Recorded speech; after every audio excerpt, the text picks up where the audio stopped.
एक other point पे यही judgement 2024 SCMR 1271 Supreme Court of Pakistan. अब ये बर्डन ऑफ प्रूफ की बात करती हैं, तो कहता है बर्डन ऑफ प्रूफ जो है वो दो तरह का है। एक बर्डन ऑफ प्रूफ जो है वो लीगल है, जो कि शिफ्ट नहीं होता, कानूनी बर्डन ऑफ प्रूफ। दूसरा है एविडेंशियली बर्डन ऑफ प्रूफ। तो जब भी बर्डन ऑफ प्रूफ की बात करते हैं और शिफ्ट की बात करते हैं कि क्या प्लेंटिफ जो है वो साबित करेगा या डिफेंडेंट साबित करेगा या बर्डन ऑफ प्रूफ किस पे होगा, तो ओनली जो evidential value burden of proof है वो ही शिफ्ट होगा। लीगल जो है बर्डन वो शिफ्ट नहीं होगा।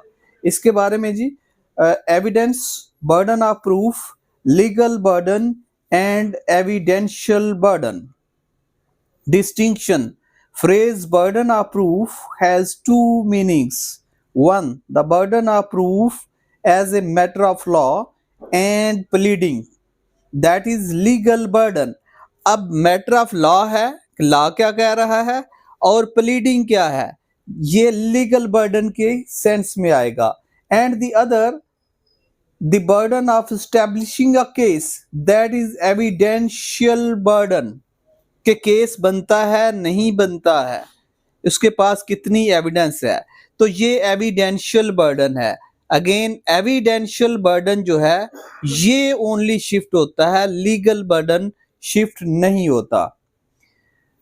Farmer is fixed as a question of law on the basis of pleadings as unchanged during the entire trial, whereas the latter is not constant but shifts as soon as party adduce sufficient evidence।